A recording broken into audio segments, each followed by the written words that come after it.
Hello students, welcome back to our channel the paradox classes. और आज हम start करने जा रहे हैं क्लास 9 का चैप्टर नंबर 1, जिसका क्या नाम है, मैटर इन आवर सराउंडिंग। जी हाँ, हमारे आसपास के मैटर। अब मैं बोल रहा हूँ हमारे आसपास के मैटर, तो आप सोच रहे होगे सर हमारे आसपास के क्या है ये मैटर।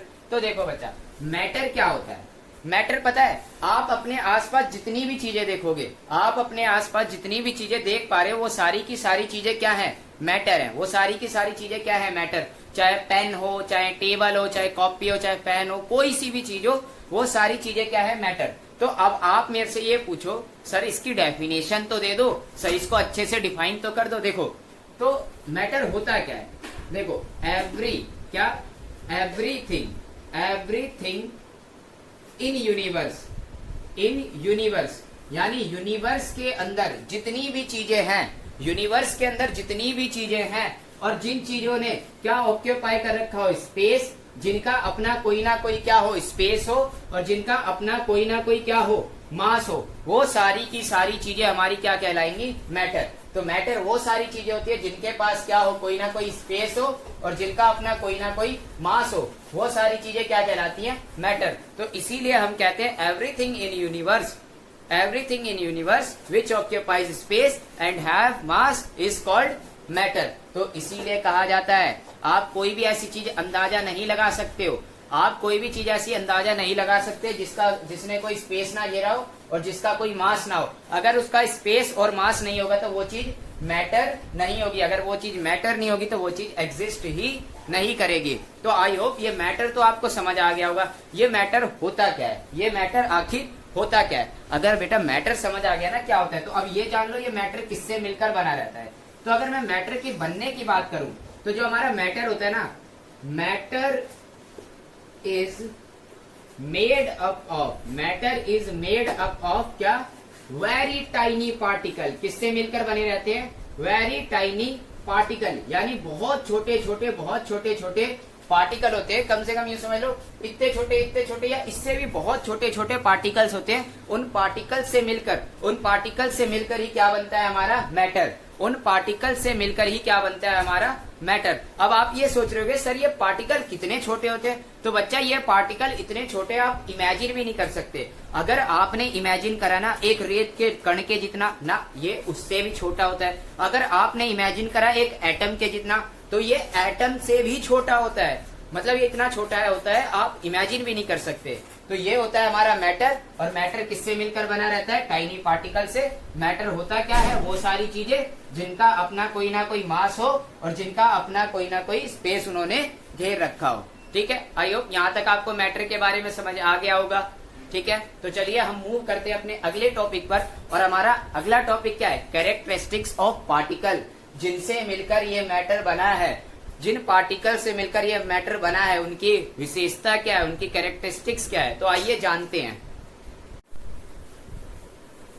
Characteristics of particle. तो हमारा जो ये वाला टॉपिक है ना, जिससे मिलकर हमारा मैटर बना है, जिन पार्टिकल से, उनकी प्रॉपर्टीज, उनकी खासियत क्या क्या होती है। तो उनकी पहली खासियत क्या होती है ना, जो किसी भी मैटर के जो पार्टिकल होते हैं बच्चा, वो क्या करते हैं, कंटिन्यूसली मूव करते रहते। क्या करते हैं, कंटिन्यूसली मूव। यानी उनकी आदत एक जगह बैठने की नहीं है। वो बदमाशों की तरह कभी इधर तो कभी उधर, कभी इधर तो कभी उधर, कंटिन्यूसली क्या करते रहते, मूव करते रहते। कंटिन्यूसली क्या करते रहते हैं, मूव करते रहते हैं। जैसे और पता है ये कंटिन्यूसली मूव क्यों करते हैं, ये कंटिन्यूसली मूव इसलिए करते हैं क्योंकि ये क्या पजेस करते हैं, दे पजेस काइनेटिक एनर्जी।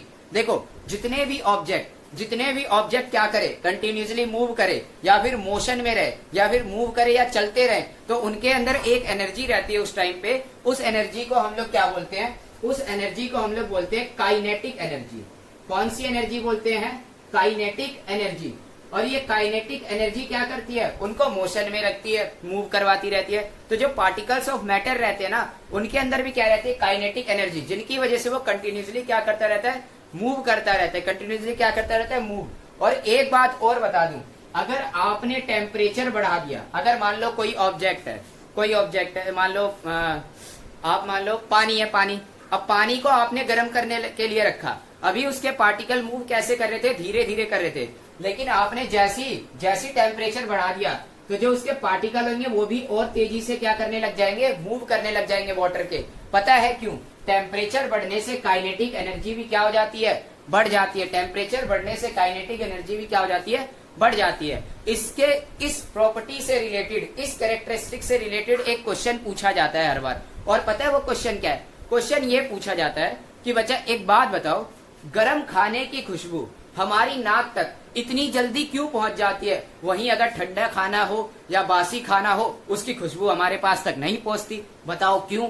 तो देखो इसका सिंपल सा आंसर ये है। देखो जो हमारा गर्म खाना होता है, जैसे ये एक प्लेट है, इसके अंदर क्या है, गर्म खाना है, इसके अंदर क्या है, गर्म खाना। अब खाना गर्म है और उससे जो निकलने वाला धुआं या उससे निकलने वाली जो गैस है, उसके पार्टिकल्स की एनर्जी कैसी होगी, काइनेटिक एनर्जी कैसी होगी, बहुत ज्यादा होगी। अब काइनेटिक एनर्जी ज्यादा होने की वजह से वो बहुत तेज तेज मूव करेंगे और इसी वजह से वो खाने की खुशबू हमारी नाक तक पहुंच जाती है। लेकिन वही ठंडे खाने की खुशबू के अंदर काइनेटिक एनर्जी कम होती है, इसीलिए वो हमारी नाक तक नहीं पहुंच पाती। आई होप आपको पहली कैरेक्टरिस्टिक्स ऑफ पार्टिकल समझ आ गई होगी, क्योंकि पार्टिकल क्या करते रहते हैं, कंटिन्यूसली मूव करते रहते हैं, इधर से उधर, इधर से उधर। तो हम मूव करेंगे अपनी अगली प्रॉपर्टी पर, अगली कैरेक्टरिस्टिक्स पर। तो बच्चा हमारी अगली प्रॉपर्टी क्या है? तो particles of matter have space between them. यानी जो पार्टिकल्स होते हैं ना किसी भी मैटर के, उनके बीच में क्या होते हैं, बहुत छोटे छोटे, या सॉरी उनके बीच में क्या होते हैं, स्पेस होते हैं। अब आपको ऐसे नहीं समझ आया होगा, ठीक है? अच्छा चलो एक एग्जांपल से समझते हैं। गर्मियों में नींबू पानी तो सबने बनाया होगा, ऐसा कोई नहीं होगा जिसने नींबू पानी ना बनाया हो। या फिर सुबह सुबह चाय तो पी होगी या चाय तो बनाई ही होगी। तो देखो जब आप नींबू पानी बनाते हो तो ग्लास के अंदर क्या लेते हो, पानी। अब ग्लास के अंदर क्या लेते हो, पानी। तो ये जो H2O है, ये जो वाटर है, इसके भी तो कुछ ना कुछ पार्टिकल्स होंगे। और इनके अंदर आप क्या करते हो, इनके अंदर क्या करते हो आप, नींबू पानी बनाते टाइम 1 चम्मच क्या डाल देते हो, चीनी डाल देते हो, चीनी डाल देते हो, नमक डाल देते हो, अपने स्वाद अनुसार जो आपको बनाना है वो डाल देते हो, चाहे चीनी डाल दो या नमक। और चीनी नमक डालने के बाद जब आप उसको शेक करते हो या गोल गोल यूं घुमाते हो, तो घुमाने के बाद क्या देखते हो, चीनी हो जाती है गायब। चीनी क्या हो जाती है, गायब। या नमक क्या हो जाता है, गायब। तो ये नमक आखिर गया क्या? तो पता है ये नमक कहाँ गया? ये नमक गया जो हमारा वाटर था, इस वाटर के पार्टिकल्स के बीच में जो स्पेस था ना, उन स्पेस के बीच में जाकर कौन बैठ गया, उन स्पेस के बीच में जाके बैठ गया कौन, चीनी या हमारा नमक या हमारा सॉल्ट जाके कहाँ बैठ गया, इन वाटर के पार्टिकल के स्पेसों के बीच में। ठीक है, तो ये प्रॉपर्टी हमको यही बताती है, ये प्रॉपर्टी हमको ये बताती है कि जो पार्टिकल्स होते हैं किसी भी मैटर के, उनके बीच में क्या होते हैं, स्पेस होते हैं, उनके बीच में क्या होते हैं, स्पेस होते हैं। आई बात समझ? तो हम मूव करेंगे अपनी नेक्स्ट प्रॉपर्टी पे, जिसका क्या नाम है, particles of matter attract each other. अब आपको बताऊंगा किस तरीके से पार्टिकल ऑफ मैटर एक दूसरे को अट्रैक्ट करके रखते हैं। तो स्टूडेंट्स हमारी ये वाली जो प्रॉपर्टी है ना, particles of matter attract each other, इसको समझने से पहले हम क्या करेंगे, आपका बचपन वाला एक खेल याद करेंगे। पूछो कौन सा खेल? तो इस खेल का पता है क्या नाम है? इस खेल का नाम ये है कि आपने जब भी नहाने जाते होगे तो टैप से, टोटी से आपने एक कमाल तो करा होगा, पानी निकलता है, उसमें हाथ मार के ऐसे उसको काटने की सोचा होगा, उसको हाथ मार के यूं काटने की सोचा होगा, उस पानी की धारा को या उस पानी की स्ट्रीम को। क्या आप उसको काट पाए? तो इसका जवाब क्या है, नहीं। आप जैसे ही उसको काटते, थोड़ी देर के लिए तो अलग होता है, जैसे ही हाथ हटाते वो दोबारा से एक साथ यूं मिल जाता। पता है ऐसा क्यों? वो ऐसा इसलिए कर पा रहा है इस वाली प्रॉपर्टी की वजह से, क्योंकि जो वाटर के जो पार्टिकल्स हैं वो एक दूसरे को क्या करके रख रहे हैं, अट्रैक्ट कर रहे हैं। वो कहते हैं हम जुदा नहीं होंगे, उनका एक ही गाना है, ये बंधन तो जन्मों जन्मों का बंधन है। वो अपने बंधन को कभी तोड़ने नहीं देते हैं, एक साथ ऐसे जुड़े रहते हैं। और पता है ये जुड़े किस वजह से रहते हैं? क्योंकि इनके पार्टिकल्स के बीच में एक फोर्स रहती है, इनके पार्टिकल्स के बीच में क्या रहती है, एक फोर्स रहती है। और इस फोर्स का नाम होता है, इस फोर्स का नाम होता है फोर्स ऑफ अट्रैक्शन। इनके अंदर एक अट्रैक्टिव फोर्स होती है जिसको हम कहते हैं फोर्स ऑफ अट्रैक्शन, जिसकी वजह से ये पार्टिकल एक साथ जुड़े रहते हैं, जिसकी वजह से ये पार्टिकल क्या रहते हैं, एक साथ जुड़े रहते हैं। आई होप आपको ये वाले अभी पार्टिकल की प्रॉपर्टी हमारी क्लियर होगी, कैरेक्टरिस्टिक्स क्लियर होगी। तो यहीं पर हमारी सारी की सारी कैरेक्टरिस्टिक्स ऑफ पार्टिकल खत्म होती है। अब हम अपने अगले टॉपिक पर मूव करेंगे और हमारा अगला टॉपिक पता है क्या? States of matter. क्या है? States of matter. 3 तरीके की स्टेट होती है, आप सब लोग जानते हैं, सॉलिड, लिक्विड, गैस। तो ये तीनों तरीके की स्टेट हम कर देंगे खत्म। तो आइए बढ़ते हैं। तो स्टूडेंट्स, जो हमारा स्टेट्स ऑफ मैटर है, इसमें हमारे जो मैटर होते हैं ना, उनकी 3 स्टेट होती है। कितनी स्टेट होती है? 3। वैसे तो 5 होती हैं, 2 आपकी कहाँ दे रखी हैं? पीछे दे रखी हैं। जो बुक के अंदर एक पीला सा डब्बा बना होगा ना, मोर अबाउट नो, उन सब डब्बों में 2 और स्टेट होगी, एक प्लाज्मा और एक बीईसी, बोर्न आइंस्टाइन ऐसे करके एक है, वो होगी। लेकिन बेसिकली हमें 3 पढ़नी है। कौन कौन सी? एक तो हमें सबसे पहली कौन सी पढ़नी है? सॉलिड। सबसे पहली कौन सी है हमारी? सॉलिड।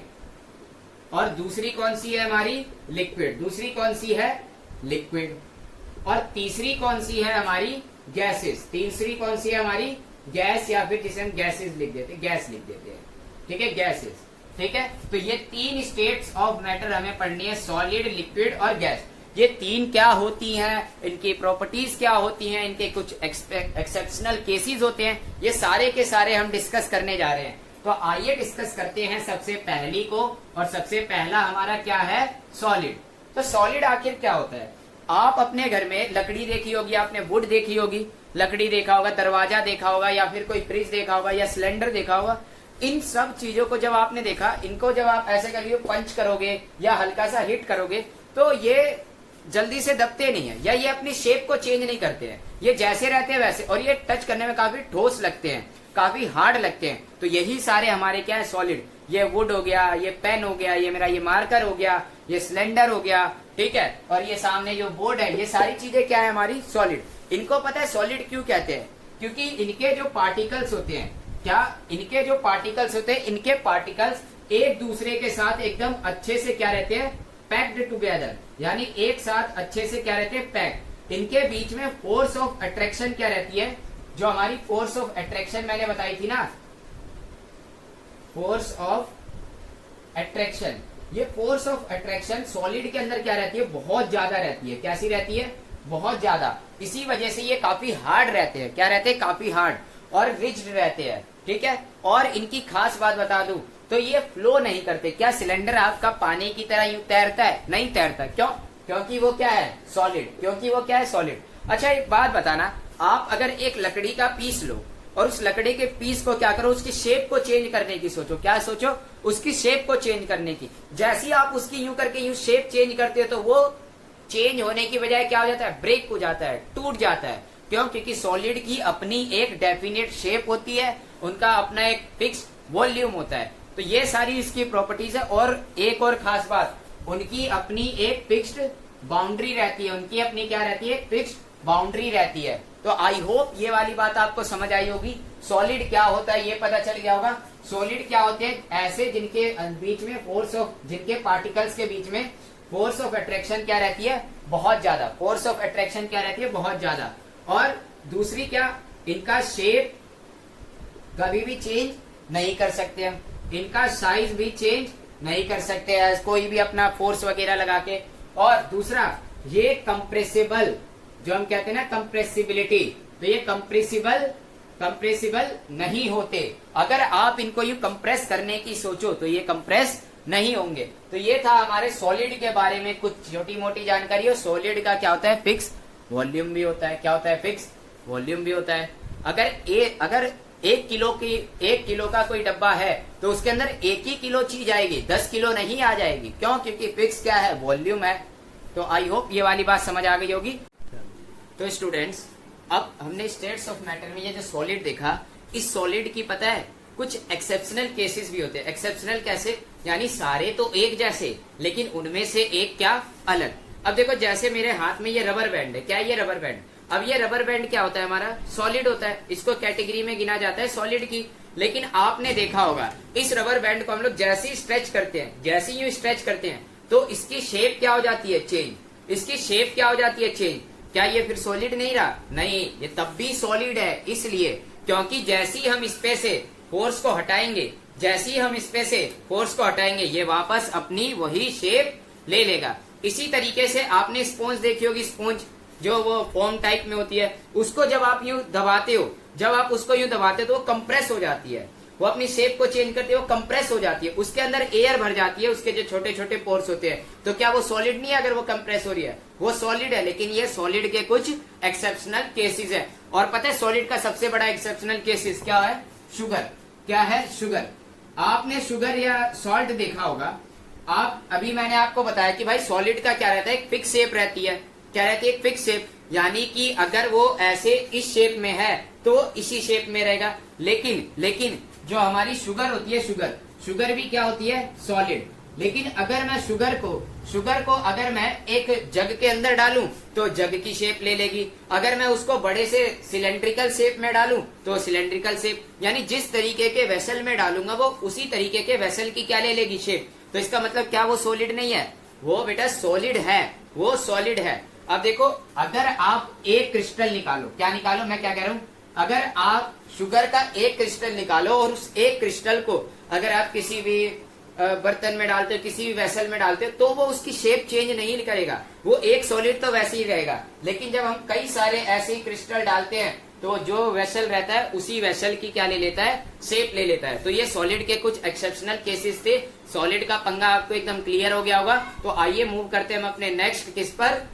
स्टेट्स ऑफ मैटर पर, जो क्या है? लिक्विड। तो स्टूडेंट, सॉलिड के बाद जो हमारा ये लिक्विड वाला है ना, लिक्विड क्या होता है? देखो, लिक्विड जो है अगली स्टेट्स ऑफ मैटर, इसके अंदर जो पार्टिकल्स होते हैं, पार्टिकल्स के बीच में जो फोर्स ऑफ अट्रैक्शन होता है, वो फोर्स ऑफ अट्रैक्शन क्या रहता है? बहुत कम। जो फोर्स ऑफ अट्रैक्शन है वो कैसा रहता है? बहुत कम। इन कंपैरिजन टू किसके? सॉलिड की कंपैरिजन में क्या रहता है? लिक्विड के अंदर फोर्स ऑफ अट्रैक्शन कम रहता है, जिसकी वजह से इसके पार्टिकल्स क्या रहते हैं? काफी दूर दूर रहते हैं, एक दूसरे से काफी क्या रहते हैं? दूर दूर। और इसीलिए इसके अंदर क्या होती है? फ्लूइडिटी। इसीलिए इसके अंदर क्या होती है? फ्लूइडिटी। यानी लिक्विड कैसा कर सकता है? फ्लोट कर सकता है। इस तरीके से क्या कर सकता है? फ्लोट। क्यों? क्योंकि लिक्विड कैसे होता है? फ्लूइडिटी होती है किसके अंदर? लिक्विड के अंदर। और इसके साथ साथ जो हमारा लिक्विड होता है ना, लिक्विड की कोई डेफिनेट शेप नहीं होती। जी हाँ, जो हमारा लिक्विड होता है उसकी अपनी कोई डेफिनेट शेप नहीं होती। तो फिर क्या होता है भैया? तो देखो, लिक्विड जो होता है ना, लिक्विड का क्या सिस्टम है? अगर आप उसको जिस वेसल में डालोगे और उस वेसल की जो शेप है, लिक्विड उसी वेसल की क्या ले लेगा? शेप ले लेगा। अगर आप उसको कुकर में डालोगे, कुकर की शेप ले लेगा। अगर आप उसको जग में डालोगे, जग की शेप, यानी जिस तरीके की वेसल में डालो उसी तरीके का क्या ले लेगा? शेप ले लेगा। उसी तरीके की क्या ले लेगा? शेप ले लेगा। और ये रिजिडिटी इनके अंदर नहीं होती, ये बिल्कुल भी रिजिड नहीं रहते। और कंप्रेसिबिलिटी की बात करें तो गैसेस के मुकाबले ये कंप्रेसिबल तो होते हैं, लेकिन गैसेस के मुकाबले कंप्रेसिबल क्या रहते हैं? कम रहते हैं। कंप्रेसिबल क्या रहते हैं? कम रहते हैं। तो आई होप लिक्विड के बारे में ये सब आपको समझ आ गया होगा। अब इसके साथ साथ ना आपको एक टर्म सुनाई देगी, क्या? डिफ्यूजन। क्या सुनाई देगी? डिफ्यूजन। ठीक है, जो कि डिफ्यूजन क्या होता है? डिफ्यूजन क्या होता है? Intermixing of one kind of particle over the other kind of particle. यानी कि डिफ्यूजन क्या? डिफ्यूजन का मतलब हुआ कि एक तरीके के पार्टिकल का दूसरे तरीके के पार्टिकल में क्या हो जाना? इंटरमिक्स हो जाना ही क्या कहलाता है? डिफ्यूजन। जैसे कि मैंने क्या लिया? मैंने एक पानी का ग्लास लिया और इस पानी के ग्लास के अंदर मैंने थोड़ी सी इंक डाल दी। अब लिक्विड है, अगर मैं लिक्विड के अंदर ये वाली इंक डालूं तो ये इंक उसके अंदर अच्छे से क्या हो जाएगी? घुल जाएगी। अच्छे से क्या हो जाएगी? घुल जाएगी, और बहुत जल्दी घुल जाएगी। क्यों? क्योंकि लिक्विड जो है उसके अंदर डिफ्यूजन क्या होता है? डिफ्यूजन रेट क्या रहता है? ज्यादा रहता है। वैसे ही अगर मैं सॉलिड के अंदर डालूं तो उसके अंदर जल्दी से एक पार्टिकल दूसरे पार्टिकल में इंटरमिक्स नहीं हो पाएगा। डिफ्यूजन का मतलब समझ आ गया होगा आप लोगों को। डिफ्यूजन का क्या मतलब होता है? Intermixing of one kind of particle over the other kind of particle. अभी आप डिफ्यूजन 5वें चैप्टर में भी पढ़ोगे, यानी जो सेल वाला चैप्टर है ना, उसके अंदर ही पढ़ोगे किस तरीके से डिफ्यूजन की मदद से सेल के अंदर गैसेस को अंदर बाहर किया जाता है स्टोमेटा के थ्रू। ये वाली बात भी अभी आप पढ़ोगे।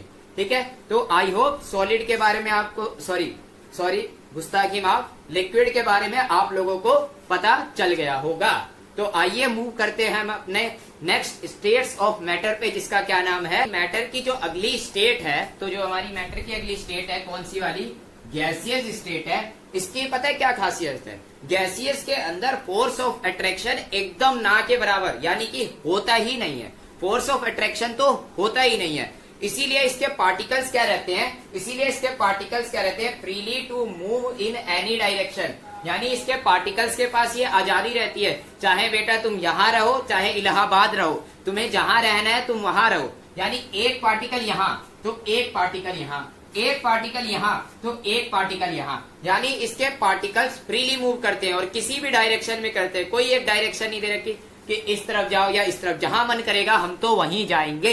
इनका कहना ये है, गैसियस के पार्टिकल का ये कहना है। क्यों? क्योंकि फोर्स ऑफ अट्रैक्शन नहीं होती है, और इसके साथ साथ इनके अंदर फ्लूइडिटी होती है, यानी ये भी इस तरीके से फ्लूइड की तरह, वाटर की तरह यूं फ्लोट कर सकते हैं। उसके साथ साथ हाईली कंप्रेसिबल रहते हैं। कैसे रहते हैं? हाईली कंप्रेसिबल का मतलब, जैसे आपने देखा होगा एक 15 किलो गैस जो होती है, 15 किलो जो गैस आपके घर में गैस सिलेंडर है, 15 किलो का गैस सिलेंडर है, वो 15 किलो गैस उस छोटे से सिलेंडर के भी अंदर कंप्रेस करके भरी जा सकती है, और वही गैस एक कमरे में भी पूरे फैल सकती है। यानी कहने का मतलब ये है, आप इतनी सारी मात्रा में, इतने सारे मैग्नीट्यूड में क्या गैसेस को एक छोटे से वेसल के अंदर क्या कर सकते हो? कंप्रेस कर सकते हो। एक छोटे से वेसल में क्या कर सकते हो? कंप्रेस। इसीलिए क्या है? हाईली कंप्रेसिबल है। क्या है? Highly compressible. और इसके साथ साथ ना तो इनका कोई डेफिनेट शेप होता है और ना ही इनका कोई डेफिनेट वॉल्यूम होता है। चाहे इतने से वॉल्यूम में इनको भर सकते हैं, चाहे इतने बड़े वॉल्यूम में भर सकते हैं, और गैसेज आपको हर जगह दिखेंगे। क्यों? क्योंकि इसके पार्टिकल आजादी से क्या करते हैं? मूव करते हैं। और यहीं पर हमारे स्टेट्स ऑफ मैटर ने क्या करा? स्टेट्स ऑफ मैटर ने अपना दम तोड़ दिया है। स्टेट्स ऑफ मैटर ने अपना यही दम तोड़ दिया है। टॉपिक जिसका क्या नाम है? Change of state of matter. यानी क्या हम लोग मैटर की स्टेट में चेंज कर सकते हैं या चेंज नहीं कर सकते? तो हमने फर्स्ट लेक्चर में क्या देखा था कि भाई मैटर हमारा जनरली 3 स्टेट में क्या करता है? पाया जाता है, सॉलिड, लिक्विड, गैस। तो क्या हम लोग मैटर को सॉलिड से लिक्विड में बदल सकते हैं? क्या हम लोग मैटर को लिक्विड से गैस में बदल सकते हैं? क्या हम लोग मैटर की स्टेट को चेंज कर सकते हैं या नहीं कर सकते? आज हम इस वीडियो में हम लोग यही बात डिस्कस करने वाले हैं। तो देखो, सबसे पहला क्या है? Change of state of matter. तो देखो, मैटर की स्टेट को हम लोग चेंज कर सकते हैं। आपने अपने घर में फ्रिज है, आपके घर में फ्रिज है, आप लोग क्या करते हो? पानी को लेते हो। अब नॉर्मली वाटर हमारा किस स्टेट में रहता है? लिक्विड स्टेट में। रूम टेम्परेचर पे हमारा जो वाटर होता है वो लिक्विड स्टेट में होता है। जैसे ही आप फ्रीजर में उसको रखते हो, 1 घंटे बाद, 2 घंटे बाद, 3 घंटे बाद उसको देखो वो कैसा हो जाता है? सॉलिड। तो उसने क्या अपनी स्टेट नहीं चेंज करी? इसी तरीके से आपने वाटर वेपर भी सुना होगा, ठीक है? ये क्या है? ये गैसेज स्टेट है। तो देखो, जब हमारा मैटर वाटर जैसा तीनों स्टेट में पाया जा रहा है, तो जाहिर सी बात है मैटर क्या कर रहा है? अपनी स्टेट को चेंज कर रहा है। तो सवाल ये बनता है कि मैटर अपनी स्टेट को किस तरीके से चेंज करता है? तो देखो, मैटर अपनी स्टेट को 2 तरीके से चेंज कर सकता है। किस तरीके से? 2 तरीके से। पहला तरीका क्या है? Change in temperature. क्या है? Change in temperature. अगर हम लोग टेम्परेचर को चेंज कर दें, तो उससे हमारा जो मैटर है वो अपनी स्टेट को चेंज करेगा। और दूसरा क्या है? Change in pressure. क्या है? Change in pressure. क्या है? Change in pressure. तो ये 2 तरीके होते हैं हमारे पास। इन दो तरीके से हम लोग मैटर की स्टेट को क्या कर सकते हैं? चेंज कर सकते हैं, ठीक है? एक तो टेम्परेचर को बढ़ा के या टेम्परेचर को घटा के, और दूसरा तरीका क्या है? प्रेशर को बढ़ा के या प्रेशर को घटा के हम लोग किसी भी मैटर की स्टेट को क्या कर सकते हैं? चेंज कर सकते हैं। किसी भी मैटर की स्टेट को क्या कर सकते हैं? चेंज कर सकते हैं। यहां तक आपको समझ आ गया होगा? अगर यहां तक एकदम क्रिस्टल क्लियर है तो बताओ। अब हम आगे बढ़ेंगे तो हम लोग जानेंगे किस तरीके से हम लोग स्टेट को चेंज कर सकते हैं टेम्परेचर को चेंज करके। तो देखो क्या होता है कि आपने क्या ली? आइस क्यूब ली। क्या लिया आपने? आइस क्यूब ले ली भाई। आज ब्लू है पानी, आइस क्यूब नहीं। हमने क्या ले ली? आइस क्यूब ले ली। अब इस आइस क्यूब को हमें क्या करना है? इस आइस क्यूब को क्या करना है? हमें इस आइस क्यूब को हमें किस पे रख देना है? गैस स्टोव पर रखना है। जैसे ही आप गैस स्टोव पे रखोगे और जैसे ही आप टेम्परेचर बढ़ाओगे, जैसे ही आप टेम्परेचर बढ़ाओगे, जैसे ही आप इसको हीट प्रोवाइड करने लग जाओगे, तो आप क्या देखोगे? क्या देखोगे कि जैसे ही इसका हमने टेम्परेचर क्या करा? बढ़ाया, तो एक ऐसा पॉइंट आएगा। क्या आएगा? एक ऐसा पॉइंट आएगा जिस पॉइंट से ये हमारी जो ये क्या है, आइस क्यूब है, जो किसमें है, सॉलिड में है, जो किसमें है, सॉलिड। तो एक ऐसा पॉइंट आएगा जिस पॉइंट पर आके ये हमारी जो सॉलिड वाली आइस क्यूब है, ये क्या होनी स्टार्ट हो जाएगी, ये स्टार्ट होने हो जाएगी मेल्ट। ये क्या स्टार्ट होने लग जाएगी, मेल्ट होने लग जाएगी। और जिस पॉइंट पर ये क्या होने लग जाए, मेल्ट होने लग जाए, उसी पॉइंट को हम लोग क्या कहते हैं, मेल्टिंग पॉइंट। क्या कहते हैं, मेल्टिंग पॉइंट। तो अगर आपसे कोई पूछे मेल्टिंग पॉइंट क्या होता है, तो उसको क्या जवाब देना है कि भाई melting point refers to that point on which a solid convert into liquid. यानी मेल्टिंग पॉइंट ऐसा पॉइंट होता है जिस पॉइंट के बाद सॉलिड हमारा किसमें कन्वर्ट होना स्टार्ट हो जाता है, लिक्विड में। किसमें कन्वर्ट होना स्टार्ट हो जाता है, लिक्विड में। यहां तक आया समझ, मेल्टिंग पॉइंट समझ आया, पक्का आया। तो देखो यही है हमारा मेल्टिंग पॉइंट। अच्छा, तो जो आपके मन में ये सवाल आ रहा होगा, भैया हमारी जो आइस होती है, सर हमारी जो आइस होती है वो कब मेल्ट होना स्टार्ट हो जाती है, तो कब होती है, 0 डिग्री से। जैसे ही टेम्परेचर 0 डिग्री या 0 डिग्री से हल्का सा ऊपर होगा, 0 डिग्री से हल्का सा ऊपर होगा, तो हमारी आइस क्या होने लग जाएगी, हमारी आइस क्या होने लग जाएगी, मेल्ट होने लग जाएगी। इसीलिए हम लोग क्या कहते हैं, इसीलिए हम लोग क्या कहते हैं, जो आइस होती है, आइस का मेल्टिंग पॉइंट क्या होता है, 0 डिग्री सेल्सियस। कितने डिग्री सेल्सियस, 0 डिग्री सेल्सियस। तो ये वाली बात आई समझ, मेल्टिंग पॉइंट। ठीक है, अब दूसरा क्या होता है, तो दूसरा हम लोग जानेंगे बॉइलिंग पॉइंट के बारे में। क्या अब जो हमारा मैटर सॉलिड से लिक्विड में आ गया, तो क्या हम लोग लिक्विड से उसको गैस में भी कन्वर्ट कर सकते हैं या नहीं कर सकते, ये वाली जानने के लिए अब ये हम लोग आगे बढ़ते हैं इसको समझने के लिए। तो स्टूडेंट्स, मेल्टिंग पॉइंट को जानने के बाद अब हम लोग जानेंगे किसको, बॉइलिंग पॉइंट को। यानी कि अब आपका लिक्विड क्या है, जैसे ही अपने 0 डिग्री सेल्सियस वाले टेम्परेचर पर, यानी केल्विन में अगर बात करें, तो देखो दो हम लोग टेम्परेचर को 2 तरीके से मेजर कर सकते हैं, एक डिग्री में, एक केल्विन में। एक डिग्री में, एक केल्विन में। तो हमारा जो 0 डिग्री होता है ना, क्या 0 डिग्री सेल्सियस होता है, ये बराबर होता है 273 केल्विन के। किसके बराबर होता है, 273 केल्विन के। तो पता है क्या होता है, जैसी लिक्विड ने, जैसी हमारी आइस थी, जैसी आइस ने टेम्परेचर को प्राप्त करा, कितने, 0 डिग्री सेल्सियस को, जैसी टेम्परेचर बढ़ के कितना हो गया, 0 डिग्री सेल्सियस पर वो आ गया, तो आइस क्या होने लग गई, मेल्ट होने लग गई। आइस क्या होने लग गई, मेल्ट। और हम लोगों ने टेम्परेचर को और बढ़ाते गए, तो बढ़ाते बढ़ाते क्या होगा, जो हमारी वो आइस होगी अब लिक्विड में कन्वर्ट होने के बाद, वो लिक्विड क्या होगा, धीरे धीरे टेम्परेचर बढ़ता रहेगा, और वो लिक्विड अपने एक ऐसे पॉइंट पर पहुंचेगा, जिस पॉइंट पर आके लिक्विड क्या होना स्टार्ट हो जाएगा, बॉईल होना स्टार्ट हो जाएगा। क्या होना स्टार्ट हो जाएगा, बॉईल होना स्टार्ट हो जाएगा। और बॉईल होकर वो किसमें कन्वर्ट हो जाएगा, वेपर में। किसमें कन्वर्ट हो जाएगा, वेपर में। तो उसी पॉइंट को हम लोग क्या कहते हैं, बॉइलिंग पॉइंट। क्या कहते हैं, बॉइलिंग पॉइंट। तो boiling point refers to that point on which liquid forms to vapour. जिस पॉइंट पर आकर लिक्विड किसमें कन्वर्ट हो जाता है, वाटर वेपर में। किसमें कन्वर्ट हो जाता है, वाटर वेपर में। तो यहां तक आपने देखा कि भाई हम लोग टेम्परेचर को बढ़ा रहे हैं और टेम्परेचर को घटा रहे हैं, तो उससे क्या हो रहा है, हमारे मैटर की स्टेट चेंज हो रही है। उससे क्या हो रहा है, हमारे मैटर की स्टेट चेंज हो रही है। ठीक है, तो ये वाली बात तो आपको समझ आ गई होगी। देखो, और दूसरा आपको एक और बात बता दूं, तो जो हमारा वाटर होता है, वाटर का अगर मैं बॉइलिंग पॉइंट बोलूं, अगर मैं वाटर की किसकी बात करूं, अगर मैं वाटर के बॉइलिंग पॉइंट की बात करूं, तो उसका बॉइलिंग पॉइंट कितना होता है, 100 डिग्री सेल्सियस या फिर 373 केल्विन। 100 डिग्री सेल्सियस या 373 केल्विन। ये वाली बात आ गई समझ, बॉइलिंग पॉइंट क्या होता है और मेल्टिंग पॉइंट क्या होता है। अगर बॉइलिंग पॉइंट और मेल्टिंग पॉइंट समझ आ गया, तो इस बुक के अंदर, इस पूरे चैप्टर में एक सबसे कंफ्यूजिंग टॉपिक है, जिसका क्या नाम है, लेटेंट हीट। क्या नाम है, latent heat. Latent heat of vaporisation, latent heat of fusion, ये क्या होती है। तो आओ समझते हैं थोड़ा सा किसको, लेटेंट हीट को। किसको समझेंगे, लेटेंट हीट। एकदम ध्यान से समझना है, बिल्कुल लेटेंट हीट को बता दे रहा हूं। हाँ, ठीक है। तो आइए समझते हैं स्टूडेंट्स किसको, लेटेंट हीट को। किसको, लेटेंट हीट। पता है लेटेंट हीट क्या होती है। लेटेंट हीट में ये जो वर्ड है ना, लेटेंट, क्या वर्ड है ये, लेटेंट। इस लेटेंट का मतलब होता है क्या, हिडन। क्या मतलब होता है इसका, हिडन। हिडन का मतलब छिपी हुई। कौन सी, छिपी हुई। क्या ये हीट अब हमारे साथ छिपन छिपाई खेलेगी ना। देखो, जो लेटेंट हीट होती है, ये हीट होती है हिडन, यानी इसको हिंदी में कहते हैं छिपी हुई हीट।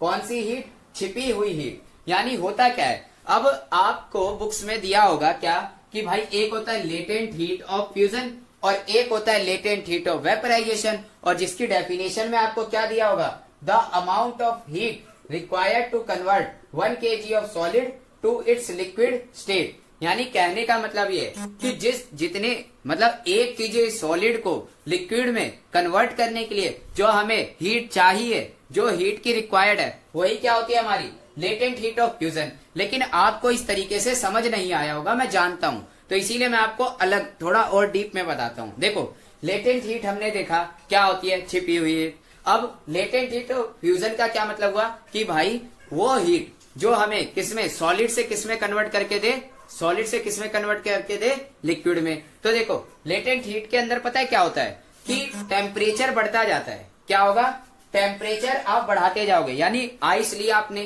क्या करना है आपको, एक बीकर लेना है या फिर एक कोई ग्लास वगैरह लो और उसके अंदर क्या डाल दो, आइस क्यूब डाल दो। क्या डाल दो, आइस क्यूब। ठीक है, अब आइस क्यूब डालने के बाद उसको क्या प्रोवाइड करवा दो, हीट।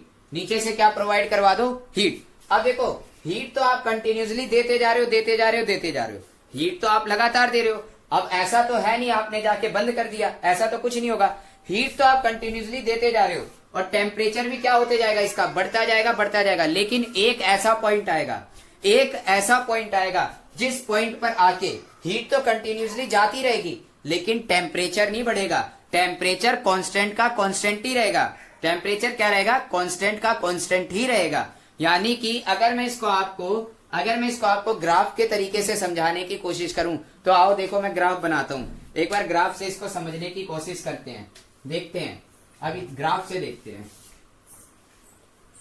देखो अगर मैं स्टूडेंट्स लेटेंट हीट का ग्राफ बनाऊं तो इसमें क्या होगा, मान लो ये क्या हो गया मेरा, ये मेरा ग्राफ है, ठीक है। और ये ग्राफ पे मैंने इधर क्या डिनोट कर दिया है, टेम्परेचर। इधर क्या है मेरा टेम्परेचर और इधर क्या है मेरी हीट, इधर क्या है मेरी हीट। ठीक है, मैंने क्या बोला, लेटेंट हीट वो हीट होती है, हीट तो बढ़ती जाएगी, बढ़ती जाएगी, यानी हीट तो हम लगातार देंगे लेकिन टेम्परेचर एक टाइम पर आकर क्या हो जाएगा, कांस्टेंट हो जाएगा। उसके बाद टेम्परेचर नहीं बढ़ेगा। तो देखो क्या होता है आखिर, देखो इस तरफ क्या हो गया टेम्परेचर, इस तरफ क्या हो गया हीट। अब मान लो हमने जो बर्फ ली, अब बर्फ का टेम्परेचर कितना रहा होगा, -2 डिग्री सेल्सियस मान लो या -3 डिग्री। इतने पर हमारी क्या हो जाती है, आइस यानी बर्फ बन जाती है। ठीक है, अब आप क्या कर रहे हो, देखो अब आप क्या कर रहे हो, यहां बनाता हूं ये -2 डिग्री, थोड़ा ऊपर ज्यादा अच्छा लगेगा, तो मैंने यहां बना दिया -2 डिग्री सेल्सियस। अब देखो क्या होगा, आपने हीट देना स्टार्ट करी, आपने क्या करा, हीट देना स्टार्ट करी और हीट देते रहोगे, टेम्परेचर क्या होता जाएगा, बढ़ता जाएगा, बढ़ता जाएगा। टेम्परेचर क्या होता जाएगा, बढ़ता जाएगा। ठीक है, और फिर एक ऐसा पॉइंट आएगा। अब मुझे एक बात बताना, जो हमारी आइस होती है, क्या होती है, जो हमारी आइस होती है उसका मेल्टिंग पॉइंट कितना होता है, हंस के बता दो बेटा, 0 डिग्री सेल्सियस या फिर 273 डिग्री केल्विन। ये वाली बात तो आपको पता है। यानी इस पॉइंट पर आकर आइस क्या होने स्टार्ट हो जाती है, मेल्ट। आइस क्या होने लग जाती है, मेल्ट। तो जब आप हीट प्रोवाइड करवा रहे हो, हीट प्रोवाइड करवाते और टेम्परेचर बढ़ते बढ़ते क्या हुआ, टेम्परेचर बढ़ते बढ़ते कहां पहुंच गया, 0 डिग्री सेल्सियस पर। कहां पहुंच गया, यानी इस वाले पॉइंट पर पहुंच गया, 0 डिग्री सेल्सियस पर। अब पता है यहां से क्या होगा, अब यहां पर क्या होगा, आप क्या करोगे, हीट तो आप देते जाओगे, हीट तो आप कंटिन्यूसली बढ़ाते जाओगे, हीट तो आप रोक नहीं रहे हो, वो तो कंटिन्यूसली दे रहे हो। लेकिन ये जो टेम्परेचर है ना, ये टेम्परेचर यूं आगे नहीं बढ़ेगा, ये टेम्परेचर यूं आगे नहीं बढ़ेगा, ये टेम्परेचर कैसा हो जाएगा, कांस्टेंट। कैसा हो जाएगा, कांस्टेंट। क्या हो जाएगा, कांस्टेंट। तो आप ये सोच रहे होगे कि सर मुझे एक बात बताओ, भैया मुझे एक बात बताओ, ये जो टेम्परेचर, ये टेम्परेचर कांस्टेंट हुआ क्यों। पहली बात तो ये, और अगर कांस्टेंट हो गया तो ये जो हम लोग हीट प्रोवाइड करवा रहे हैं, ये हीट गई कहां, तो ये हीट क्या हो गई, छिप गई। इसीलिए तो इसको लेटेंट हीट कहते हैं, लेकिन ऐसे नहीं छिपी है, ये गई कहां है, तो अभी बताता हूं। देखो अब 0 डिग्री पर क्या होगा, 0 डिग्री सेल्सियस पर ये क्या करेगी, अपनी फेस को चेंज करेगी। ये अपने बेशक से ये टॉपिक थोड़ा लंबा है लेकिन समझना है। अब 0 डिग्री सेल्सियस पर क्या होगी, आइस अपनी फेस को यानी अपने स्टेट को, यानी अब आइस क्या होगी, सॉलिड से किस में जा रही है, लिक्विड में। तो जब तक ये सॉलिड से लिक्विड में जाएगी, जब तक ये अपने फेस को चेंज कर रही है, तब तक आपका टेम्परेचर क्या रहेगा, कांस्टेंट रहेगा। क्या रहेगा, कांस्टेंट। और ये वाला जो ये वाली जो हीट होगी, ये वाली जो हीट होगी, इस हीट का इस्तेमाल कहाँ होगा, इस हीट का इस्तेमाल होगा जो आपका सॉलिड है ना, सॉलिड यानी आइस का जो सॉलिड है। और सॉलिड के पार्टिकल्स आप लोग जानते हो क्या होते हैं, एकदम आसपास रहते हैं और उनके बीच में फोर्स ऑफ अट्रैक्शन क्या रहती है, काफी ज्यादा रहती है। ये वाली बात तो आप लोग जानते हो, फोर्स ऑफ अट्रैक्शन क्या रहती है, ज्यादा। तो इस वाली हीट का इस्तेमाल होगा इसके पार्टिकल्स के द्वारा इसको क्या करने में, लूज करने में। इसको क्या करने में, लूज करने में। यानी कि इसको सॉलिड से लिक्विड में ओवरकम करने के लिए, यानी इसको सॉलिड से लिक्विड में आने के लिए ये वाली हीट का इस्तेमाल होगा। और ये वाली हीट कहां जाएगी, पार्टिकल्स के पास। इसीलिए टेम्परेचर नहीं बढ़ता, टेम्परेचर कैसा रहता है, कांस्टेंट रहता है। टेम्परेचर कैसा रहता है, कांस्टेंट रहता है। लेकिन अमाउंट ऑफ हीट हम देते जाते हैं। तो ये वही अमाउंट ऑफ हीट है, ये वही अमाउंट ऑफ हीट है जो 1 kg सॉलिड को किसमें, सॉलिड से लिक्विड में बदलने के लिए इस्तेमाल की जाएगी, रिक्वायर है, ये वही है। तो इसी को हम लोग किस नाम से जानते हैं, लेटेंट हीट ऑफ, किस नाम से, लेटेंट हीट ऑफ फ्यूजन के नाम से। किस नाम से जानते हैं, लेटेंट हीट ऑफ फ्यूजन के नाम से। आई होप ये वाला समझ आया होगा, लेटेंट हीट ऑफ फ्यूजन। ठीक है, अब देखो इसके बाद क्या होगा, मैं लेटेंट हीट ऑफ वेपराइजेशन भी इसी ग्राफ के अंदर समझाता हूं। देखो अब क्या होगा, टेम्परेचर क्या था, कांस्टेंट। अब आइस क्या हो गई है, अच्छे से मेल्ट। आइस क्या हो गई है, अपनी अच्छे से एकदम मेल्ट हो चुकी है। ठीक है, आइस क्या हो चुकी है, अच्छे से मेल्ट हो चुकी है। अब क्या होगा, टेम्परेचर जैसे ही अपनी फेस को चेंज कर लिया, जैसे ही इसने फेस को चेंज कर लिया, तो टेम्परेचर, तो आप हीट तो फिर भी प्रोवाइड करवा रहे हो, और फिर टेम्परेचर क्या होने लग जाएगा, बढ़ने लग जाएगा। क्या होने लग जाएगा, बढ़ने लग जाएगा। फिर दोबारा से एक ऐसा पॉइंट आएगा, जिस पॉइंट पर आके वाटर क्या करेगा, यानी वाटर क्या करेगा, जो लिक्विड है वो अपनी स्टेट को क्या करेगा, चेंज करेगा। अब वो लिक्विड से किस में जा रहा है, वाटर वेपर में बनने जा रहा है, यानी गैसियस स्टेट में जा रहा है। तो ये क्या कर रहा है, दोबारा से अपनी स्टेट को चेंज कर रहा है। और जब तक ये अपनी स्टेट को चेंज करेगा, बेटा ध्यान से, जब तक ये अपनी स्टेट को चेंज करेगा तब तक टेम्परेचर क्या रहेगा, कांस्टेंट। तब तक टेम्परेचर क्या रहेगा, कांस्टेंट। और ये वही पॉइंट है जिस पॉइंट पर आके वाटर क्या होने लग जाता है, बॉइल होने लग जाता है, यानी बॉइलिंग पॉइंट ऑफ वाटर, ये 100 डिग्री सेल्सियस। और फिर जैसे ही दोबारा फेस चेंज कर लेगा तो दोबारा टेम्परेचर क्या होने लग जाएगा, राइज। तो ये वाला जो है, ये वही अमाउंट ऑफ हीट है जो 1 kg ऑफ लिक्विड को वाटर वेपर में या वेपर में कन्वर्ट करने के लिए इस्तेमाल की जाती है। और इसी को हम लोग क्या बोलते हैं, लेटेंट हीट ऑफ वेपराइजेशन। क्या बोलते हैं, latent heat of vaporisation. I hope ये वाली बात आ गई समझ। लेटेंट हीट क्या होती है, लेटेंट हीट ऑफ फ्यूजन क्या होती है, लेटेंट हीट ऑफ वेपराइजेशन क्या होती है ना। अब आपने ये भी जान लिया कि लेटेंट हीट छिप क्यों जाती है। तो लेटेंट हीट छिपती नहीं है, ये उसके पार्टिकल्स को स्टेट में चेंज करने के लिए क्या करती है, उसके पास जाती है और उसको ब्रेक करती है, लूज करती है। अगर भाई लिक्विड है तो लिक्विड के पार्टिकल क्या रहेंगे, यूं दूर दूर रहेंगे थोड़े, तो इनके पास जाएगी, इतने ये वाली जो हीट है इनके पास जाएगी और इनको और दूर दूर करके इनकी स्टेट को क्या कर देगी, चेंज कर देगी। इसीलिए इसको क्या कहते हैं, लेटेंट हीट। क्या कहते हैं, लेटेंट हीट। ठीक है, आई बात समझ। Latent heat of vaporisation, latent heat of fusion, दोनों क्लियर है। तो अब हम अपने अगले टॉपिक पर बढ़ेंगे। टॉपिक तो यही है। इस टॉपिक का एक और पार्ट है जिसका क्या नाम है, सब्लिमेशन। क्या नाम है, सब्लिमेशन। अब सब्लिमेशन एक बहुत खास तरीके की है। ठीक है, क्या खास है, आइए समझते हैं किसको, सब्लिमेशन को। किसको समझेंगे, सब्लिमेशन। अब सब्लिमेशन के अंदर पता है क्या आता है, ये एक बहुत खास तरीके की चीज है। क्या है, ये बहुत खास तरीके की। अब इसके अंदर क्या होगा, आपने जैसी सॉलिड को क्या प्रोवाइड करवाओगे, हीट। यानी जैसी आपने सॉलिड को हीट प्रोवाइड करी तो पता है इस सॉलिड के साथ क्या होगा। उससे पहले आप ये देखो, अगर मान लो मैं आपको क्या दूं, आइस दूं। आपको मैंने क्या दिया, आइस दिया, और मैंने बोला इस आइस को आपको क्या करना है, चेंज करना है। किसमें चेंज करना है, गैसेस में। किसमें बदलना है इसको, गैसेस स्टेट में बदलना है या गैसियस स्टेट में बदलना है। ठीक है, इस आइस को सॉलिड से आपको किसमें बदलना है, गैस में। तो आप क्या करोगे, बोलोगे अच्छा भैया अभी हमारे पास तो बहुत दिमाग है, अभी हम लोग जाएंगे इस बर्फ को गैस पे रखेंगे और गैस चालू करेंगे, और जैसे ही हम लोग गैस चालू करेंगे तो ये पहले लिक्विड जाएगी और लिक्विड से किस में जाएगी, गैस। यानी पहले किस में जाएगी, लिक्विड में जाएगी, फिर किस में जाएगी, गैस। यानी ये वाली बात तय है, ये वाली बात तय है कि हमेशा वाटर के अंदर जो आइस है, आइस पहले लिक्विड में जाएगी और लिक्विड के बाद जाने के बाद किस में जाएगी, गैसेज में। ये वाली बात तो हम लोग जानते हैं, इसमें तो कोई नई बात है नहीं। भैया आप सब्लिमेशन समझा रहे थे, सब्लिमेशन समझाओ ना, ये क्या होता है। देखो बता रहा हूँ।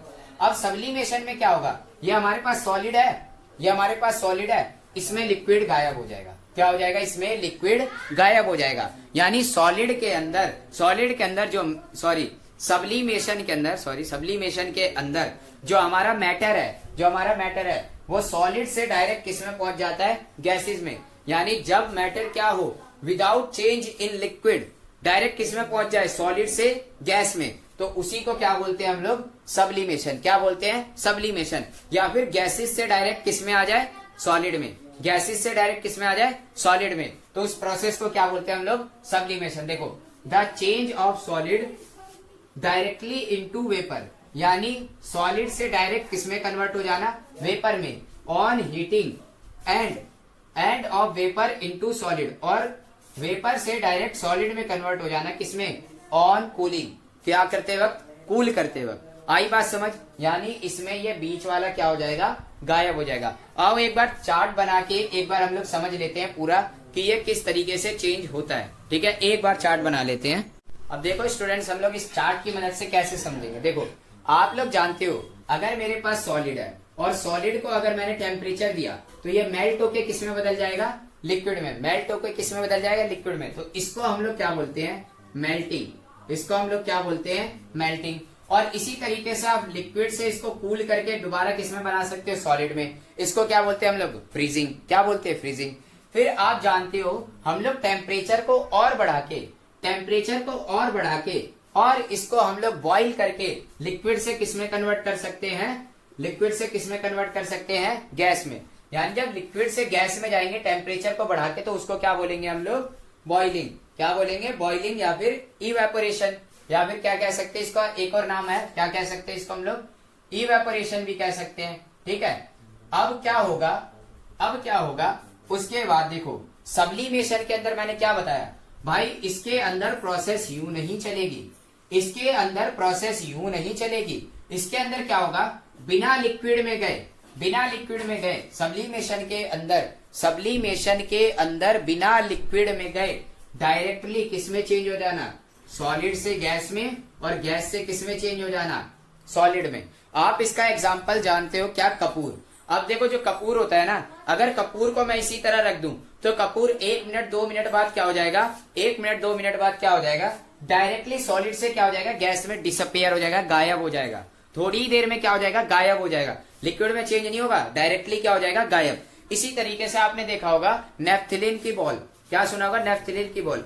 अब ये जो नेफ्थिलीन की बॉल होती है ना, अगर आप इसको कुछ टाइम तक ऐसे ही रखो, कुछ टाइम तक ऐसे छोड़ दो, तो ये भी पता है क्या होती है, ये भी चेंज हो जाती है किसमें, डायरेक्ट वेपर में। यानी आपको ये लिक्विड में चेंज होते हुए नहीं दिखेगी। ये सॉलिड थी, सॉलिड से डायरेक्ट किसमें बदल जाएंगी, गैसेस में। सॉलिड से डायरेक्ट किसमें बदल जाएंगी, गैसेस में। आई होप आपको सब्लिमेशन भी समझ आ गया होगा। अब सब्लिमेशन समझ आ गया तो हमारा बस आज के लेक्चर का लास्ट टॉपिक बचा है, जो कि क्या है, अगर हम लोग मैटर की स्टेट को चेंज कर सकते हैं किसकी मदद से, बाय चेंजिंग द प्रेशर। किस तरीके से प्रेशर को चेंज करके हम लोग बदल सकते हैं क्या, स्टेट ऑफ मैटर। तो आओ समझते हैं इस तरीके से हम लोग प्रेशर के थ्रू अपने मैटर की स्टेट को चेंज कर सकते हैं। तो देखो क्या होता है, अब गैस जो होती है ना, गैस के पार्टिकल्स क्या रहते हैं, काफी दूर दूर रहते हैं। गैस के पार्टिकल क्या रहते हैं, काफी दूर, एक यहाँ तो एक वहां, एक यहाँ तो एक वहां। अब क्या होता है, जिस तरह हम लोग गैस पर क्या लगाते हैं, यू प्रेशर क्रिएट करते हैं। जिस तरीके से गैस के पार्टिकल्स पर हम यूं प्रेशर लगाते हैं तो गैस के पार्टिकल की स्टेट चेंज हो जाती है, और गैस के जो पार्टिकल्स होते हैं वो क्या होता है, प्रेशर लगाती क्या जाते हैं, पास, प्रेशर लगाती क्या जाते हैं, पास, और ये किसमें, गैस से कन्वर्ट किसमें हो जाते हैं, लिक्विड में। किसमें कन्वर्ट हो जाते हैं, लिक्विड में। और इसी तरीके से अगर हम लोग लिक्विड पर प्रेशर बढ़ा दें, लिक्विड पर हम लोग और ज्यादा प्रेशर लगा दें, क्या लगा दें, और ज्यादा प्रेशर, तो लिक्विड के पार्टिकल क्या हो जाएंगे, और पास आ जाएंगे। क्या हो जाएंगे, और पास आ जाएंगे, जिसकी वजह से क्या होगा, इनके बीच में जो फोर्स ऑफ अट्रैक्शन होगी, क्या होगी, जो फोर्स ऑफ अट्रैक्शन होगी वो भी क्या हो जाएगी, बढ़ जाएगी, और ये किसमें कन्वर्ट हो जाएगा, सॉलिड में। किसमें कन्वर्ट हो जाएगा, सॉलिड में। तो इस तरीके से हम लोग अपने मैटर की स्टेट को बदल सकते। अब एक मजे की बात यह है, आपने जिस तरीके से क्या देखा था, हम लोग क्या करते हैं कि टेम्परेचर को बढ़ा के या टेम्परेचर को घटा के हम लोग क्या कर सकते हैं, कपूर जैसे हो गया, नेफ्थेलिन बॉल हो गई, इनको डायरेक्ट सॉलिड से किस में बदल सकते हैं, गैस में। ठीक इसी तरीके से हमारे पास क्या होती है, एक ड्राई आइस होती है। क्या होती है, ड्राई आइस। ड्राई आइस को हम लोग क्या बोलते हैं, सॉलिड कार्बन डाइऑक्साइड। क्या बोलते हैं, सॉलिड कार्बन डाइऑक्साइड, यानी सॉलिड CO2। अब देखो क्या होता है, ये जो हमारी सॉलिड CO2 है, ड्राई आइस है, इसको पता है क्या कर सकते हैं हम लोग, प्रेशर को जब बढ़ाएंगे, हम लोग क्या लगाएंगे, जब प्रेशर लगाएंगे, तो प्रेशर लगाते ही ये सॉलिड, ये जो ड्राई आइस है, ये सॉलिड कार्बन डाइऑक्साइड है, ये डायरेक्टली किसमें कन्वर्ट हो जाती है, कार्बन डाइऑक्साइड गैस में। डायरेक्टली किसमें कन्वर्ट हो जाती है, कार्बन डाइऑक्साइड गैस में। तो स्टूडेंट को डिस्कस करने वाले हैं। तो देखो स्टूडेंट्स, इवेपोरेशन का मतलब क्या होता है, तो इवेपोरेशन का मतलब होता है कि लिक्विड का गैसेज स्टेट में चेंज हो जाना, लिक्विड का गैसेज स्टेट में चेंज हो जाना, यानी कि ये क्या है, मेरा वाटर है, H2 क्या है, मेरा वाटर। अब ये वाटर कौन सी स्टेट में रहेगा, मेरा लिक्विड स्टेट में रहेगा, बोलो हाँ या ना रहेगा। अब जब ये लिक्विड से किस में चेंज हो जाएगा, गैसेज में चेंज हो जाएगा, यानी जब ये लिक्विड से गैसेज में चेंज हो जाएगा, कौन, हमारा वाटर, अपने बॉइलिंग पॉइंट से नीचे वाले टेम्परेचर पर, अपने बॉइलिंग पॉइंट से नीचे वाले टेम्परेचर पर जब ये इवेपोरेट हो जाए, यानी कि जब ये लिक्विड से किस में चले जाए, गैस में चले जाए, उसी को क्या कहेंगे, इवेपोरेशन। क्या कहेंगे, इवेपोरेशन। यानी कि आपने क्या लिया, पानी लिया, और उस पानी को आपने क्या गिरा दिया, नीचे गिरा दिया फर्श पर। अब फर्श पर जब पानी गिराते हो तो क्या एक बात बताना, क्या आपके रूम का टेम्परेचर 100 डिग्री सेल्सियस होता है उस टाइम पे? 100 डिग्री सेल्सियस तो होता नहीं है, 100 डिग्री सेल्सियस से कम ही तो होता होगा रूम टेम्परेचर। अब उसी रूम टेम्परेचर पर वो जो वाटर होता है, वो वाटर किस में चला जाता है, लिक्विड से किस में कन्वर्ट हो जाता है, गैस में कन्वर्ट हो जाता है। लिक्विड से किस में कन्वर्ट हो जाता है, गैस में कन्वर्ट हो जाता है। तो इसी को क्या कहते हैं हम लोग, इवेपोरेशन। क्या कहते हैं, इवेपोरेशन। तो a surface phenomenon in which liquids changes into vapour below it's boiling point, यानी अपने बॉइलिंग पॉइंट से कम पर जब लिक्विड किस में कन्वर्ट हो जाए, वेपर में कन्वर्ट हो जाए, उसी को क्या कहेंगे हम लोग, इवेपोरेशन कहेंगे। क्या कहेंगे, इवेपोरेशन। अब इवेपोरेशन पता है, हम लोग इवेपोरेशन के रेट को पता है बढ़ा भी सकते हैं और घटा भी सकते हैं। यानी कहने का मतलब है, इवेपोरेशन का रेट जो होता है वो किस तरीके से हम लोग चेंज कर सकते हैं। अब हम लोग इसको देखने वाले, यानी कि पानी कब जल्दी उड़ जाएगा, पानी कब धीरे धीरे उड़ेगा, क्या पानी को हम लोग अपने हिसाब से तेज और जल्दी उड़ा सकते हैं, ये वाली बात हम देखने वाले हैं कि किस तरीके से इवेपोरेशन को रेट को हम लोग चेंज कर सकते हैं। तो आइए देखते हैं। तो आइए स्टूडेंट्स, अब जानते हैं कौन कौन से वो फैक्टर हैं जो हमारे इवेपोरेशन को रेट को इफेक्ट करते हैं। तो इसमें पता है सबसे पहला फैक्टर क्या है, इसमें हमारा सबसे पहला फैक्टर है एक्सपोज्ड सरफेस एरिया। यानी कि कहने का मतलब है कि जितना बड़ा सरफेस एरिया, कहने का क्या मतलब है, जितना बड़ा सरफेस एरिया हमारा इवेपोरेशन रेट भी क्या होगा, उतना ही ज्यादा होगा। फॉर एग्जाम्पल, आप लोगों को पता है क्या करना है, एक ढक्कन के अंदर पानी लेना है, आप लोग एक ढक्कन में पानी लेना, और दूसरा पानी आपको क्या करना है, पानी को ऐसी सरफेस पर गिरा देना है। एक पानी ढक्कन में लेना और एक क्या करना, आप गिरा देना। अब आप पता है क्या देखोगे, जो पानी आपने गिराया उस पानी का सरफेस एरिया क्या होगा, बढ़ जाएगा। जो पानी आपने गिराया उसका सरफेस एरिया क्या होगा, ये जो सरफेस एरिया है उसका क्या हो जाएगा, इंक्रीज हो जाएगा, बढ़ जाएगा। और दूसरा क्या होगा, जो पानी आपने ढक्कन में लिया है उसका सरफेस एरिया क्या रहेगा, कम। तो पता है, जिसका सरफेस एरिया ज्यादा है ना, यानी जो फर्श पर फैलाया हुआ है पानी है, वो बहुत जल्दी गायब हो जाएगा, और ढक्कन वाले को गायब होने में पता नहीं 2-3 पता नहीं कितने घंटे लग जाएंगे। तो यहाँ से हमने क्या समझा, यहाँ से हम लोगों ने ये समझा कि भाई इवेपोरेशन के रेट को हम लोग बढ़ा सकते हैं किस तरीके से, एक्सपोज सरफेस एरिया से। यानी जितना ज्यादा हम सरफेस एरिया को फैला देंगे, इवेपोरेशन की रेट उतनी ही ज्यादा बढ़ जाएगी। तो ये था हमारा पहला फैक्टर। और इसका दूसरा फैक्टर क्या है, तो इसका दूसरा फैक्टर है इंक्रीज इन टेम्परेचर। क्या है, इंक्रीज इन टेम्परेचर, यानी टेम्परेचर जितना ज्यादा, इवेपोरेशन रेट भी क्या होगी, उतनी ज्यादा, उतनी ही जल्दी पानी क्या हो पाएगा, इवेपोरेट होएगा, उतनी ही जल्दी पानी क्या होगा, इवेपोरेट होगा। यानी कहने का मतलब ये है, अब आपको कहाँ जाना है, कहीं शादी पार्टी में जाना है, और शादी पार्टी में जाना था, और आपके क्या हुई, आपके पास जो आपकी टी शर्ट थी या जो फेवरेट आपकी शर्ट थी, वो शर्ट क्या हो गई थी, गीली थी। अब आप क्या करोगे, गीली पहन के जाओगे? नहीं, आपको तो पहन के भी वही जानी है। तो आप क्या करोगे, अब उसको इस्त्री करोगे। क्या करोगे, इस्त्री करोगे, यानी जो प्रेस होती है, आयरन होती है, उससे आयरन करोगे, है ना। तो जिससे क्या होगा, आप उसका टेम्परेचर, आयरन का टेम्परेचर क्या होगा, बढ़ा हुआ रहेगा, जिसकी वजह से पानी भी इवेपोरेट जल्दी जल्दी होगा। और इसी तरीके से अब एक बात बताओ, अगर आपको आपके कपड़े सुखाने हैं तो आप उसको धूप में रखते हो या छाव में रखते हो? छाव में अगर रखोगे तो टेम्परेचर क्या रहेगा, कम रहेगा, जिसकी वजह से इवेपोरेशन का रेट भी क्या रहेगा, कम। और बच्चा अगर इसी की बजाय अगर आप उसको बाहर कहीं खुले में रखोगे, खुले में रखोगे तो टेम्परेचर क्या रहेगा, ज्यादा, और टेम्परेचर रहेगा ज्यादा तो इवेपोरेशन का रेट भी रहेगा ज्यादा। बोलो आया या नहीं आया समझ? पक्की बात आया होगा, मेरे को 100% पता आ गया सबको। तो इसी के साथ हम अगला फैक्टर देखते हैं जो इफेक्ट करता है किसको, इवेपोरेशन को। तो इवेपोरेशन को तीसरा कौन सा फैक्टर है जो इफेक्ट करता है, क्या है वो, ह्यूमिडिटी। क्या है, ह्यूमिडिटी। अच्छा, ह्यूमिडिटी आपको शब्द नहीं पता तो मैं बता देता हूं। देखो ह्यूमिडिटी क्या होती है, the amount of water vapour present in atmosphere, यानी हमारी एटमोस्फेयर में वाटर वेपर का जो अमाउंट प्रेजेंट है, जितने अमाउंट में हमारे एटमोस्फेयर में वाटर वेपर प्रेजेंट है, वही क्या होती है, हमारी ह्यूमिडिटी। क्या होती है, हमारी ह्यूमिडिटी। यानी अब मुझे एक बात बताना, अगर आपको कपड़े सुखाने हैं तो क्या आपके जो कपड़े हैं वो बारिश के मौसम में जल्दी सूखते हैं या गर्मियों के मौसम में जल्दी सूखते हैं? एक बार मुझे इसका आंसर दो, एक बार मुझे इसका आंसर दो।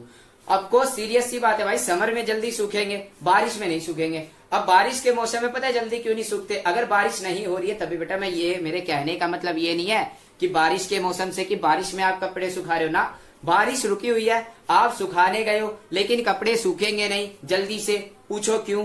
भैया जी इसलिए नहीं सूखेंगे क्योंकि अभी जो हमारे बारिश हुई होगी, अब बारिश हुई है तो उससे क्या होगा, पानी कुछ इवेपोरेट हुआ होगा, जिसकी वजह से क्या होगा, थोड़ा बहुत अमाउंट ऑफ वाटर वेपर, यानी वाटर वेपर प्रेजेंट होंगे किसमें, एटमॉस्फेयर में। यानी हमारी हवा में पहले ही से क्या है, नमी है, यानी हमारी हवा पहले ही से क्या है, हल्की हल्की गीली है, और उसमें आप गीले कपड़े सुखाओगे तो कहां से सूखेगी। तो ह्यूमिडिटी जितनी ज्यादा, इवेपोरेशन रेट क्या होगा, उतना कम, और ह्यूमिडिटी जितनी कम, इवेपोरेशन रेट क्या होगा, उतना ज्यादा। ये दोनों एक दूसरे से ऐसे उल्टे चलते हैं। कैसे चलते हैं, उल्टे चलते हैं। आई होप ये वाला भी आपको आ गया होगा समझ, 100% आ गया होगा। तो हम मूव करते हैं अगले पर, और अगला देखो कितना खास है, क्या है, विंड स्पीड। क्या है, विंड स्पीड। हवा करोगे जितनी तेज क्या रहेगी, हवा रहेगी, इवेपोरेशन रेट भी क्या रहेगा, उतना ज्यादा। जितनी ज्यादा हवा उतना ज्यादा इवेपोरेशन रेट, जितनी कम हवा उतना कम क्या, इवेपोरेशन रेट। यानी कहने का मतलब ये है, अगर कहीं पर पानी फैला हुआ है, कहीं पर पानी क्या हो रखा है, फैला हुआ है, और आप वहां पर तेज तेज हवा चला दो, आप वहां पर तेज तेज हवा चला दो, तो उस पानी को उड़ने में ज्यादा टाइम नहीं लगेगा, वो पानी बहुत जल्दी क्या हो जाएगा, इवेपोरेट हो जाएगा। क्या हो जाएगा, इवेपोरेट हो जाएगा। तो आई होप आपको सारे फैक्टर समझ आ गए होंगे। एक बार समझ लेते, एक बार ऐसी जल्दी से। तो देखो हमने क्या पढ़ा, इवेपोरेशन को अफेक्ट करने वाले कौन कौन से कारण हैं। तो जिसमें हमने सबसे पहले क्या देखा, एक्सपोज सरफेस एरिया, यानी जितना ज्यादा सरफेस एरिया कर दोगे इवेपोरेशन रेट भी क्या होगा, उतना ज्यादा हो जाएगा। और उसके बाद हमने क्या देखा, इंक्रीज इन टेम्परेचर, जैसे जैसे टेम्परेचर बढ़ता है वैसे वैसे इवेपोरेशन रेट भी क्या होता जाता है, बढ़ता जाता है। तो उसके बाद हमने ये देखा कि जितनी ज्यादा ह्यूमिडिटी भाई उतना ही कम इवेपोरेशन रेट, उतना ही कम क्या होगा, इवेपोरेशन रेट, और जितनी कम ह्यूमिडिटी उतना ही ज्यादा इवेपोरेशन रेट। उसके बाद हमने लास्ट फैक्टर क्या देखा, विंड स्पीड, यानी जिस तरीके से स्पीड को बढ़ाते जाएंगे उस तरीके से इवेपोरेशन रेट भी बढ़ता जाएगा। तो ये थे हमारे कुछ फैक्टर जो अफेक्ट करते हैं किसको, इवेपोरेशन को। अब हमारा क्या रह गया है, अब हमारा रह गया बस लास्ट टॉपिक, और लास्ट टॉपिक क्या है कि इवेपोरेशन मेक्स कूलिंग इफेक्ट, यानी जब इवेपोरेशन होता है तो उससे जो आसपास की हमारा एटमॉस्फेयर रहती है, यानी हमारी जो सराउंडिंग रहती है वो क्या हो जाती है, ठंडी हो जाती है। क्या हो जाती है, ठंडी हो जाती है। अब कैसे ठंडी होती है आइए जानते हैं। तो आइए स्टूडेंट्स, अब हम लोग जानेंगे कि हमारा इवेपोरेशन किस तरीके से कूलिंग इफेक्ट शो करता है। तो इवेपोरेशन जो होता है ना, जब भी होता है इवेपोरेशन तो उससे क्या होती है, आसपास की हमारी सराउंडिंग्स क्या हो जाती है, ठंडी। अब ये ठंडी कैसे होती है एक बार देख लेते हैं। तो देखो उससे पहले किसको देखो, इवेपोरेशन को। इवेपोरेशन हम लोग जानते हैं कि भाई जब हमारा क्या होगा, लिक्विड होगा, जब हमारा लिक्विड किस में चले जाएगा, गैसेज स्टेट में चले जाएगा, यानी वेपर में कन्वर्ट हो जाएगा, बिलो इट्स बॉइलिंग पॉइंट, यानी अपने बॉइलिंग पॉइंट से जब कम पर ये लिक्विड से गैसेज में चेंज हो जाएगा तो उसी को हम लोग क्या कहते हैं, इवेपोरेशन क्या कहते हैं, उसी को क्या कहते हैं हम लोग, इवेपोरेशन कहते हैं। तो देखो क्या होगा, ये हमारे क्या है, लिक्विड के क्या है, पार्टिकल्स हैं। अब आप लोग जानते हो लिक्विड के पार्टिकल्स क्या रहेंगे, पास पास रहेंगे।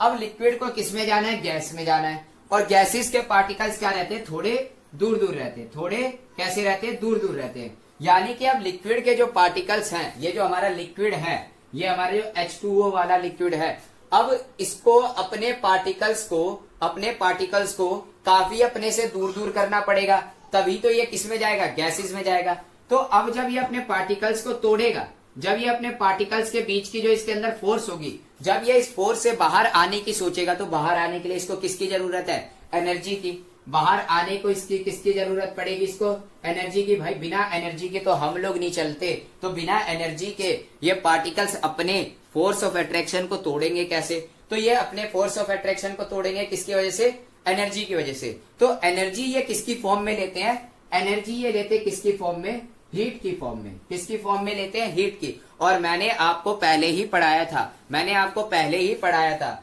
तो वो कौन सी हीट होती है, जो हीट किसमें मदद करती है, पार्टिकल्स को उनके बीच में जो फोर्स ऑफ अट्रैक्शन होती है उससे ओवरकम करने के लिए। तो हमने देखा था भाई उस हीट का नाम कौन सा हीट होती है, लेटेंट हीट होती है। कौन सी हीट होती है, वो छिपी हुई हीट होती है, लेटेंट हीट होती है।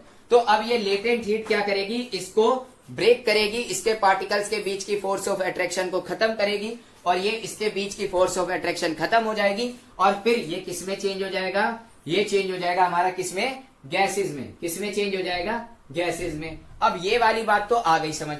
अब लिक्विड ने तो अपनी गैसेस स्टेट को प्राप्त कर लिया। अब क्या होगा भैया, ये कूलिंग इफेक्ट कैसे हुआ, तो देखो अब एक बात बताना, अब ये जो एनर्जी ली इसने, अब ये जो इसने लेटेंट हीट ली, ये कहां से लेगा, अपनी सराउंडिंग से ही लेगा। अब ये पार्टिकल अपनी सराउंडिंग से ही लेगा, अपने चारों ओर से। अब इसके चारों तरफ की जब हीट गायब हो जाएगी, इसके चारों तरफ की जब हीट गायब हो जाएगी, इसके चारों तरफ की जब एनर्जी गायब हो जाएगी, तो जाहिर सी बात है वहां पर तो कूलिंग, वहां तो फिर ठंडा ही पड़ जाएगा, वहां पर तो फिर कूलिंग ही हो जाएगी, क्योंकि कोई हीट ही नहीं है। जो हीट थी भी वो हीट एब्जॉर्ब कर ली लिक्विड के पार्टिकल्स ने। तो इसीलिए जो होता है हमारा इवेपोरेशन, कौन सा इफेक्ट शो करता है, हमेशा ही कौन सा इफेक्ट शो करता है, कूलिंग इफेक्ट शो करता है। कौन सा इफेक्ट शो करता है, कूलिंग इफेक्ट शो करता है। तो ये वाली बात आ गई होगी आपको समझ। तो यहीं पर ये चैप्टर ने आप लोगों के सामने दम तोड़ दिया है। अब हम लोग स्टार्ट करेंगे अपना नेक्स्ट चैप्टर, और नेक्स्ट चैप्टर कौन सा करना है ये आपको कमेंट में बताना है, ठीक है। तो हम मिलते हैं अपने नेक्स्ट